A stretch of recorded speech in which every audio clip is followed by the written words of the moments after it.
Hello, this is Darren. And this is Paige. And this is Where's the Lemonade? Where we talk about what happens when life throws you lemons. Make some lemonade? Maybe. Some weeks it's lemon squares. Yeah, some weeks it's just lemons. Yeah. On today's episode, We're going to talk about taking a break from COVID. is that such a thing? We can take a break from it? We did.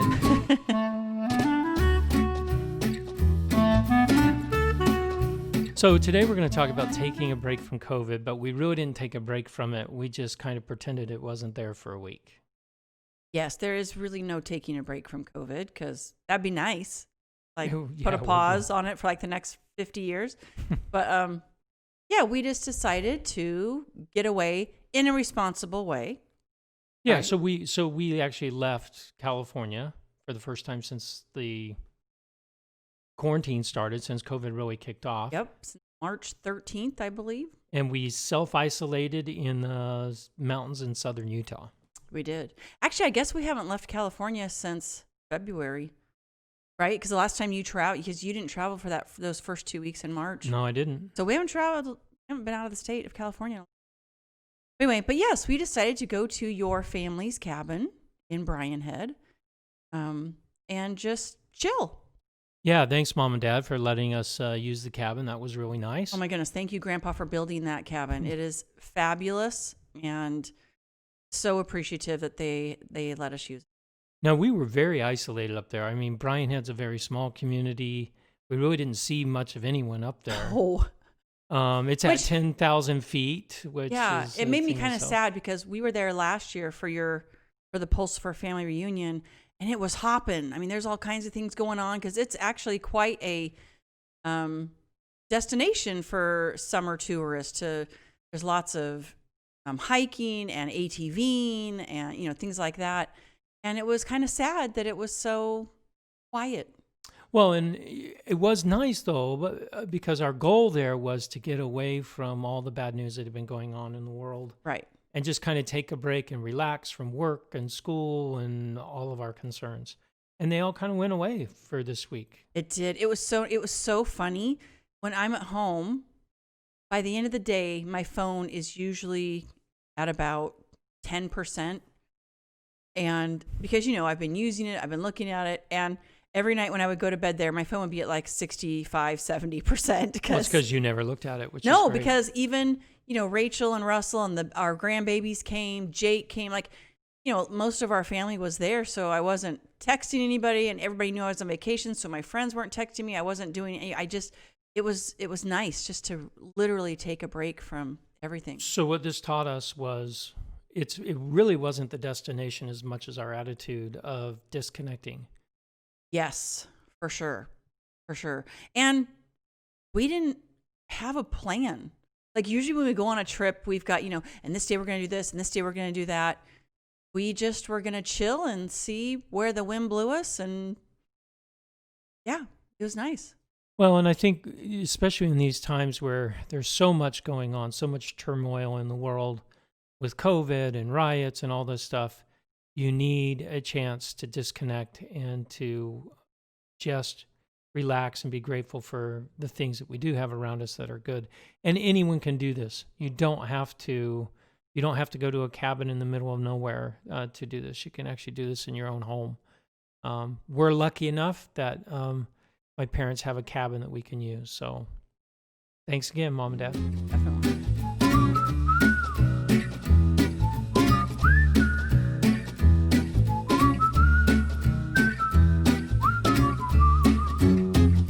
Okay, so let's talk about getting to our destination, which was kind of far away. Yeah, about 650 miles. So about 10, 11 hours, given how many times we stop and how fast we go. So we have a Ford Flex, if people don't know this, and it is not conducive to traveling with more than 4 people. Would you say that's Maybe correct? 5. We could get away with 5. We go to 5, but we couldn't have all of our luggage. There's no storage room in the Flex. There isn't. So we had 7 full-size people with us, adult-sized people. Even though our 3 amigos are teenagers, they're in no way tiny teenagers. No, I mean, the kids are all, I mean, the boys are, Sam's almost 6'1", Jacob's 6'2", David's 5'9". I mean, 5'10", yeah. Madeline's 5'8". Yeah. It's There's no small people. no small people. So I rented a minivan. I heard minivans do a good job with storage. You heard? Well, Jacob told me. Jacob loves minivans, so I rented a minivan. I heard through the grapevine. It's also a lot cheaper than a Suburban. Yes, which we would have preferred a Suburban. Yeah, but they didn't have any because I tried to upgrade. Yes. So I bring the minivan home. You and I both look at it and go, there is no way we can fit everyone in that car. Well, I guess I never realized that it's called a minivan for a reason. It was kind of mini. Like, I looked at it and I'm like, I guess I've never looked at it. It was a Dodge Grand Caravan, so it's the largest one they have. But I've never looked at it with thinking that, oh, there's going to be 7 adults getting in here. Right. Normally minivans, you have little kids. Right. Or like when we rented a minivan last year when we were on our tour of the East Coast with the 3 Amigos, we only had the 3 Amigos. Yeah. This time we had 5. Right. So I was looking at it very differently. So yeah, I went out there. You came in and you said, honey, you need to come look at this car. And I'm like, what? It's a minivan. It'll be fine. And I went out there and I went, okay, so you and I sat in the back together and I went, no way. There's no way that this is going to work.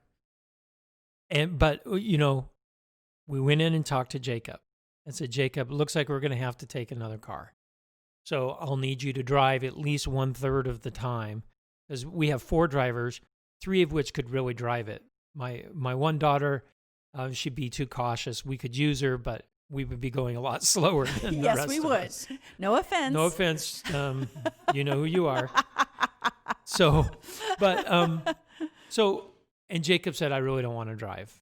And we wanted everyone to be together anyway. Yes. We normally listen to books and have fun, joking, and play games in the car. So Jacob sacrificed himself because he didn't want to drive to sit in the middle back hump. Yep. He said, I will take one for the team and I will sit in the middle of the back seat. Now, the drive was pretty pleasant, actually. Yes, that's all good and well. But this is crucial to traveling. You have to assign seats. You cannot just say, get in the car, kids. No. Do not be a rookie on a long drive. You've got to assign specific people to sit by specific people. Right. And on our way out there, it was the right combination. The 2 girls in the back with Jacob in between. Yep. And the 2 teenage boys in the captain's chairs. Yep. It worked out great. Yep. We learned that it wouldn't work out great any other way when we took a 1 drive from Bryan Head down to St. George, which is about an hour drive, and the seating arrangements were different, and I was ready to pull the car over. Oh, my goodness. You're touching me. You're breathing on me. Why are you looking at me?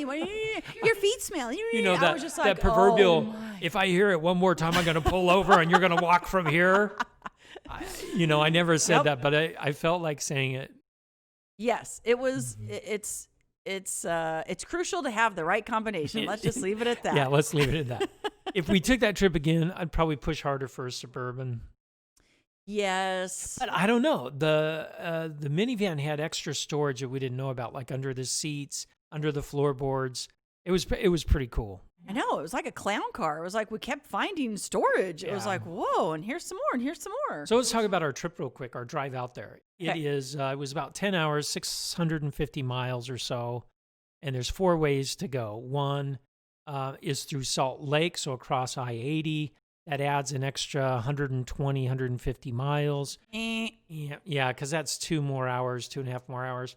One is down through California and across through Las Vegas. And then up, that's again another 120, 150 miles.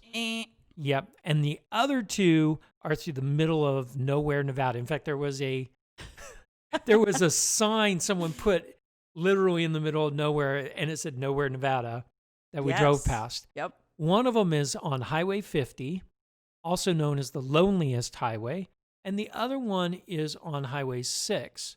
And down Highway 95 to Highway 6 and across Nevada, also known as the extraterrestrial highway. We have been on the extraterrestrial Terrestrial highway. That is not an easy word to say. No, it's not. And that's kind of a cool place because Independence Day was filmed out there. Okay, wait. It's really not a cool place at all. That's the only thing that makes it cool. But yes, It is there's like hot. the alien museum that we stopped and went into. It was so cheesy and weird. It was, but it was kind of fun. We took our pictures in We front took of our the aliens. pictures. Yeah, it was fun. But we normally go that route because it is interesting. There's a couple places. We know that route. We've taken it 3 or 4 times now. We know when to stop and all that. And but the road was closed. There was an earthquake down in Hawthorne, Nevada, and it closed down Highway 95. It would have taken another hour reroute around it because you can't just take a side road. There are no side roads, people. Right. When they say loneliest highway, we're talking 250 miles, 300 miles with nothing. Well, literally nothing. I mean, we drove for hours and hours, and how About many cars did we see? 4 hours, and we saw maybe 10 cars Yeah, maybe. coming the opposite direction. None were going our direction. Well, that we know of. I mean, Well, they might have been, but everyone's But going yeah. the same speed limit, I guess. You have to make sure your car is in tip-top shape. You do not want to break down on this loneliest highway, or you may be there for a long time. Yeah, and there's no cell service out there in some spots. So, If you have kids that need to go to the bathroom frequently, do not take this road. Like it well, is. you can. You can just pee on the side of the road. No one's going to be there to see you do That it. is true. Sometimes people don't want to do that. I guess it's easier for boys and girls, right? Yes, it is. Yes. Especially since there aren't any trees. I mean, literally, there was nothing out there, except we did see some interesting things. On our trip, we took Highway 50 from Fallon, Nevada to Ely, Nevada is called the loneliest highway. And between those two cities, which is about 250, 300 miles, there are 2 towns. Yes. Not really towns. I was going to say, you're using the word town very loosely right now. Yeah, total population of both combined is like 700 people. I mean, but we saw lots of antelope. We did. They were super cool, just bouncing on the road when they're little packs. I didn't know there were Birds, I don't know what it is. antelope in North America. They were cool. I thought that was an African thing. Yeah. Right? I thought, are we in the, savannah in Africa? And I never thought about it whatsoever. So Well, there you go. I did. And we saw lots of deer. Yep. And we saw a lot of cattle, a lot of A cows. lot of cows. And then this one time we were just driving up. There's several passes you go over where elevation is above 7,000 feet. You're going over a little mountain pass and down into a valley. And we come up over this mountain pass and start heading down into the valley. And looking in front of us, the road looks like it's moving. It did. I was like, what is that on the road? And you thought that it might have been baby tarantulas. Yeah, because I've seen tarantulas before. When I used to drive to work in the Bay Area, taking some of the back roads, the tarantulas would run across the street. And, you try and dodge them. Then you learn you just don't dodge them. You just go. They'll move out of the way. But these were smaller than that. But the road was moving. Yeah, it was really creepy. So I wanted to pull over to investigate because I wanted to make sure these were not tarantulas or I was going to have nightmares about all these tarantulas. So we pulled over and I rolled down my window to see, and all of a sudden there were these jumping. I'm like, they're jumping. Whatever they are, they're jumping. They were And- locusts. Yeah, they were locusts. Huge. Yeah, about 2 inches, between an inch and 2 inches big, and literally covered the road. An inch. There was none that were an inch. They were a solid 2 A inches. solid 2 inches. They were huge. They were pretty big. And what's fascinating, they call them Mormon crickets. I guess they have infestations out there all the time. And on our way back, the crickets had moved, or the locusts had moved. They had migrated. They'd migrated about 150 miles. Because Yeah. they weren't where we were before, but they No. were in another place. Yep. And I was like, wow, Disgusting. it was pretty wild. to Another see. reason why that highway is the loneliest highway because people don't want to go out there and be with the locust. A part of that highway, they actually open up once a year. And I can't remember, I think it's out of between Ely and Fallon in that stretch, where they open up like a 50-mile stretch where there's no speed limit. And they set it so it's only one-way traffic and you can go as fast as you want. Huh. Interesting. Yeah, they have some big rally there. That's the only thing you could do out there Yeah, pretty much. because it's straight and desolate.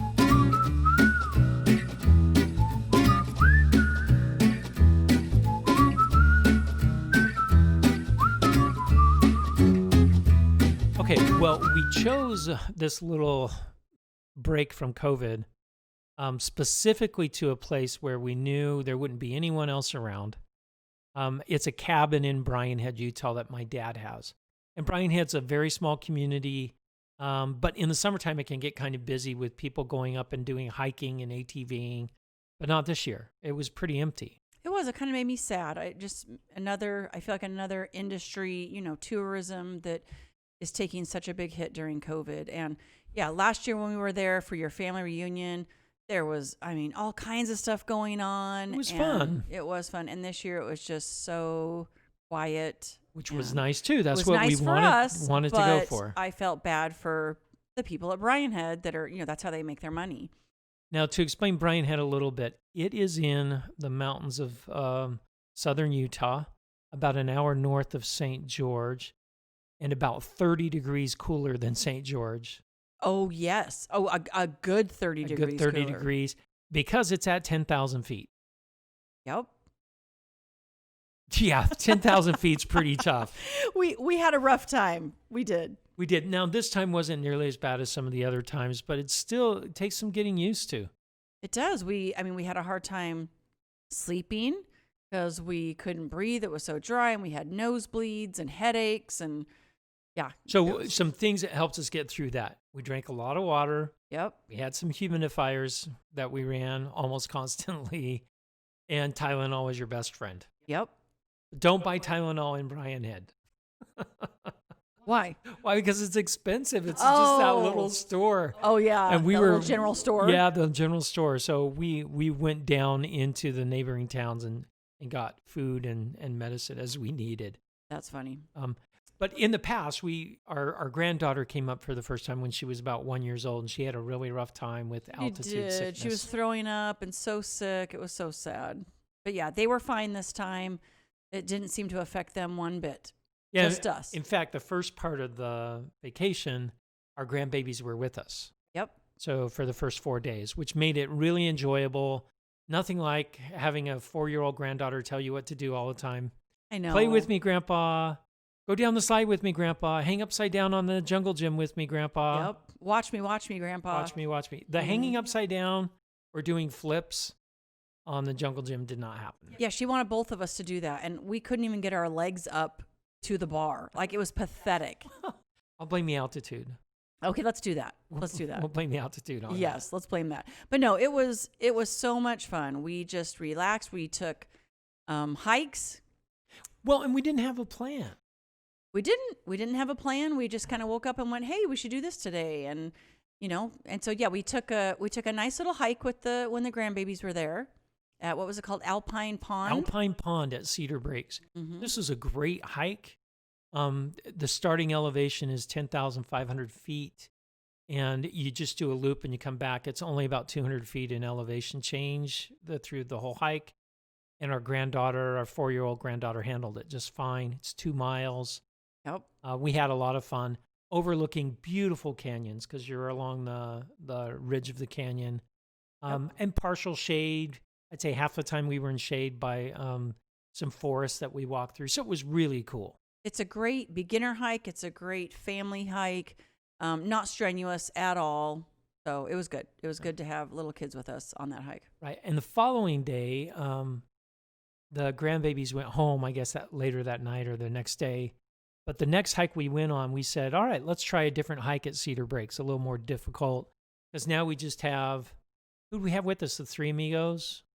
And then Juliana and Jacob. Yeah. Oh, yeah. So the 5 kids that we took with us. So all 7 of us went out on this hike with water and sunscreen, and we were ready to go. 4-mile hike. Shouldn't be that difficult. Uh-huh. It shouldn't be, huh, Darren? No, it shouldn't be. This is called the Ramparts Outlook hike, starting at 10,500 feet again, going up to 10,800 feet, all the way down to 9,800 feet, and then back up. You are just so knowledgeable of your elevation. I had to put that in there because it makes it sound more impressive. This is so funny that you're saying all this. You're cracking me up. I looked it up. You're like a weatherman or something. I looked don't it know. up. So that was a tough hike. Oh, it was brutal. It really was. And we never even went down into the valley. We went out onto some ramparts, which were, almost 1,000 feet lower than where we were. No, it was fine. We were walking along and it was beautiful, and the hoodoos, which are these almost like columns of red rock, they're called hoodoos, and they had some really cool ones, and we're walking along and we kept going down a lot, and I started getting worried going, well, there were switchbacks. if we're going down, that means we have to come back up. I'm getting a little concerned, but Sam was really annoying me because he was going, when we started walking back up, this is just the opposite of walking down. Look at the positive side. I'm like, I don't think so, Sam. Be quiet. It was annoying Darren because Darren was struggling. I was having a really hard time with I was getting mad. Yeah. Instead of compassion. I'll show you compassion. Instead of compassion, my wife was mad at me for being out of shape. I was mad. I was like, you know what? You need to get in shape, mister. It was I was so concerned. You were worried, yeah. When I get worried, then I get mad, and, it's a thing. Well, I told you, just bury me at the side of the trail. It was beautiful. That's probably where you would have had to stay, because I don't know how you would have gotten out otherwise. I don't know how either. So if you want a really nice, hard hike to stress your wife out, well, and also we were walking along the edge of the canyon. Right along the edge, and David, sometimes goofs off, and so I'm like, just get over on this side, and I was worried you were going to pass out and fall into the canyon, and then you wouldn't have to bury me at all. Ruin my trip. They were talking about these California condors that would just pick up dead animals from the... Oh, well, there you go. I'd be fine. Yeah. So it was a beautiful hike. We had a lot of fun, but it was hard. It was hard, especially for me. I was having a really hard time. You were. So then, of course, because we had such a hard time, the next day we decided to go on another really hard hike. And this time it was about an hour and a half drive to Bryce Canyon. Beautiful. Absolutely gorgeous. Very comparable to Cedar Breaks. But the difference at Bryce Canyon, there were a lot more hoodoos. Yes, hoodoos. Very good. Hoodoos. A lot more hoodoos. And we got to walk down into the canyon. Yeah, where at Cedar Breaks, you didn't get to go down into the canyon. You stayed around it. Where this, we got to go right down in. And so it was super cool. Yeah, it was very cool. A lot easier hike, I think, because of the altitude. It started at closer to 8,500 feet instead of 10,000. I know. I know these things. I looked them up because I'm like, Bryce Canyon was a piece of cake. Our Bryce Canyon hike was about 4 miles. We took the Queen Victoria Garden hike and then looped in to the Navajo Loop. And going up the Navajo Loop was pretty tough. That was where it got tough. But it was still so much easier than the day before because it was like 0.6 miles. 0.6 miles up about 600 feet. Yes. But it was just such a short ways where the day before it seemed like it was 2 miles up. Oh. Yeah, it was it was tough. I felt this was much more doable. I think everybody had an easier time because we just knew it was going to be done. Honey. Even you did, or you just didn't say anything. No. Why would I say anything? But no, it was such a beautiful hike, and we got to see Thor's hammer, which is a famous hoodoo that looks like Thor's hammer, and it was spectacular, just spectacular. So what would you say was the biggest benefit of us going on this trip? Oh, I think just getting away from, we really disconnected from news. I mean, typically on a regular day when we're at home, by the nighttime, my phone is down to 10% because I've been on it. I've been looking at it, reading news. And up at Bryan Head, I'd go to bed and my phone would be at 65% because I think we did a really good job at disconnecting. Yeah, in fact, a lot changed in the 1 week we were gone. Now, I still had to work some, and there's some funny things that happened with my work. I'm on video conferencing still, but I didn't read the news. Right. So on our drive out, we could stop at gas stations and fast food and get our stuff and go. No seating inside. On our way back, everything seemed to start to be locked down. Right. We had to wear face masks when we entered things, and luckily we had some. Well, I only thought we had 3 or 4. Luckily, our adult children had a stash with them. Yeah. It's so good that we have I know, responsible so children. Let's back up for a second, though. You said that some funny things happened while you were working. What are you referring to? So, when you're in the wilderness, Yes. first off, everyone was totally jealous of my scenery because I would sit on the front porch of the cabin with the trees behind me. It was just wonderful, right? It was in the mid 60s outside. I had my laptop. I take some conference calls, do some work, and just it was wonderful, right? And so I'm sitting there presenting. Everyone's commenting, "Oh, Darren, where are you at?" "Yeah, I'm in the mountains. This is awesome." I start presenting a presentation. All of a sudden, I hear boom, boom, boom. It was time to go ATVing, babe. I know. And I was right above where the kids and Paige pulled out the ATVs. I'm in the middle of presenting something. It was pretty funny. Someone said, "Who's mowing their lawn?" So I said, "That's me. Just give me a second." And you guys were gone within like 30 seconds, a minute or so. But when you came back, I said, "Could you let me know before you fire up the ATVs?" And that irritated me. So then my first thought was, well, I'm definitely not going to let him know the next time I fire up the ATVs, which is so mature of me. Thank you, honey. Yes, I could admit it. But no, within a few minutes, I was like, of course, I need to let him know you're working. I just needed to move inside Yes, so it wasn't so right. loud. Yes.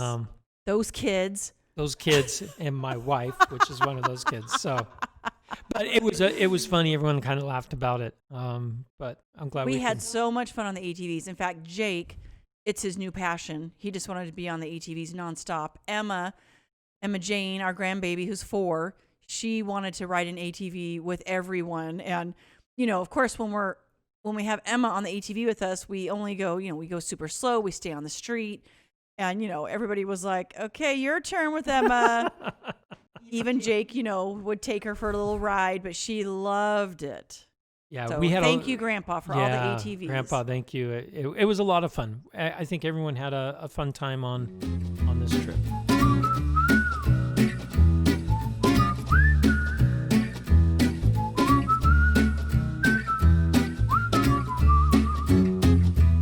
Okay, for the Lemonade Moment of the Week, it ties into our hike on Ramparts Outlook.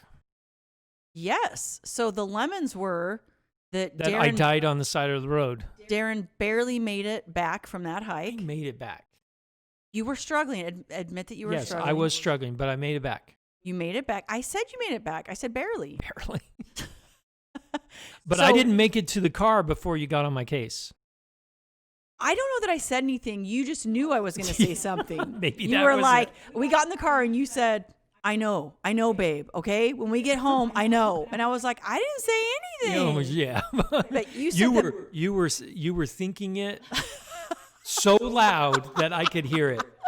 My stare, you could tell. Your stare, and you were using so much mental power. How am I going to get Darren to go on a diet? I don't like to be worried about you. I know you don't. It just, the lemons were, I had a rough time. The lemonade is, I'm on a pretty good diet now. That's right. So that's why the junior mints that we have in there sitting on the counter, I'm going to take one for the team and I'm going to eat them all. I thought you already did. You're welcome.